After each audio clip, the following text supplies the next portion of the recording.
नमस्कार सर्वांना. श्री स्वामी समर्थ. दिगंबरा दिगंबरा श्रीपाद वल्लभ दिगंबरा.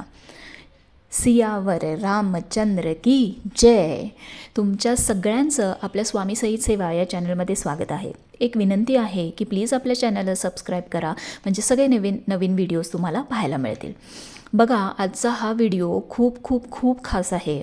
तो म्हणजे 22 जानेवारीला पौष मास हा पवित्र महिन्याच्या द्वादशी तिथीच्या दिवशी प्रभू रामचंद्रांची प्राणप्रतिष्ठा होणार आहे.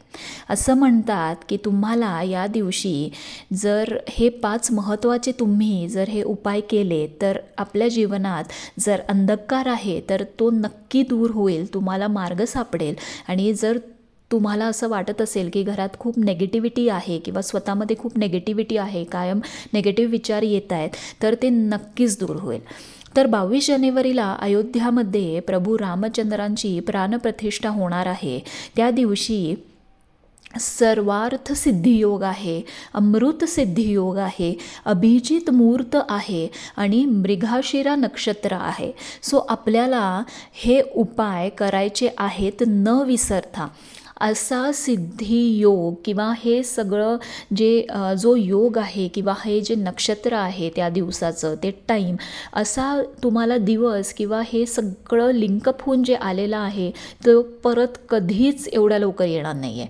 त्यामुळे आपल्याला न आळस करता हे सगळे उपाय करायचे आहेत. अगदी छोटे छोटे उपाय आहेत, तुम्ही लक्षपूर्वक ऐका. अगदी छोटे सिंपल उपाय आहेत. तुम्हाला ह्या वस्तू तुमच्या घरातच असतील, तुम्हाला काहीही घ्यायला जावं लागणार नाही. बघा, आज ह्या व्हिडिओमध्ये सगळे उपाय जे सांगितले जातील ते नक्की करा. एकही उपाय चुकवू नका किंवा सोडू नका. आता प्रभू श्रीराम प्रत्येकाच्या मनात आहेत, आपल्या हृदयात आहेत, आत्म्यामध्ये आहेत, आपल्या कणाकणामध्ये आहेत. आणि आपण ह्या दिवसाची खूप प्रतीक्षा केली आहे आणि तो आपल्याला लाईव्ह बघायला मिळणार आहे. हे आपलं भाग्य आहे. त्यामुळे आता आपल्याला सोमवारी जेव्हा प्रभू रामाची स्थापना होईल तेव्हा आपल्याला त्या दिवशी दिवाळी तर साजरी करायचीच आहे, पण त्याबरोबर आपल्याला हे उपाय पण छोटे छोटे करायचे आहेत.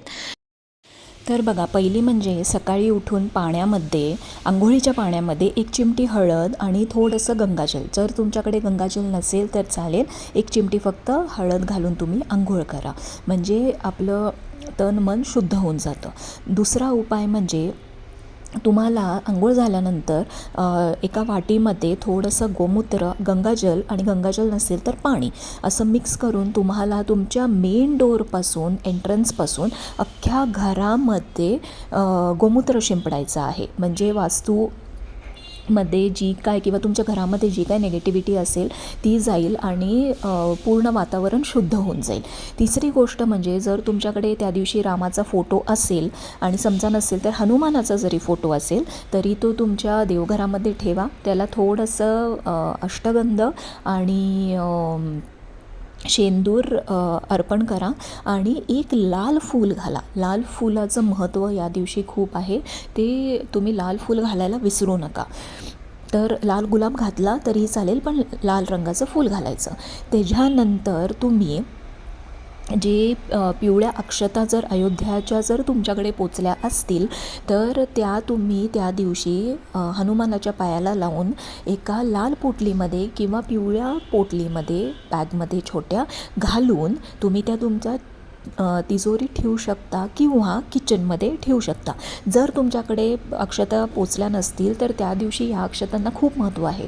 तर आपण काय करायचं की घरच्या अखंड तांदूळ जे आहेत आपले, दुभंगलेले नसावे, अखंड तांदूळ घ्यायचे आहेत. त्याच्यामध्ये थोडंसं 2 थेंब पाणी घालायचं आहे, हळद घालायची आहे, केशर घातलं तरीही चालेल.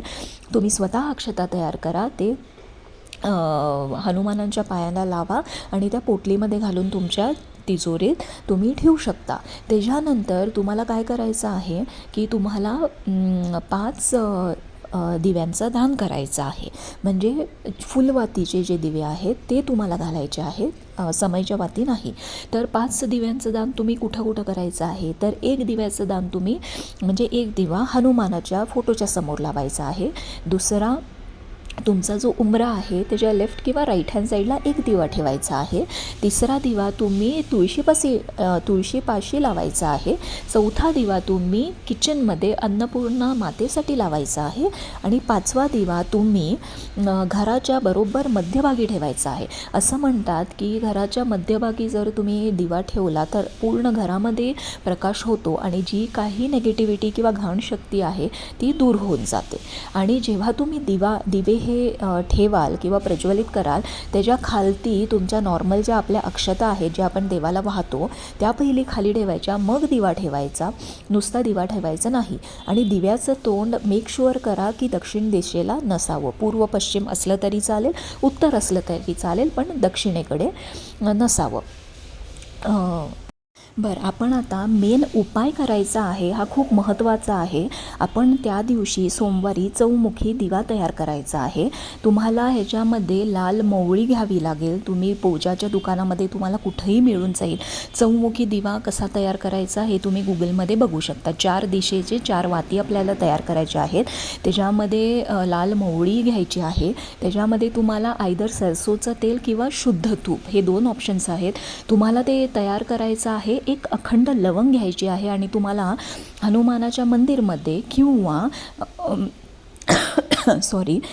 वडाच्या झाडाच्या इथं जायचं आहे. अगदीच तुम्हाला वडाचं झाड मिळालं नाही तर हनुमानाच्या मंदिरमध्ये जावा, तिथं हा दिवा प्रज्वलित करा.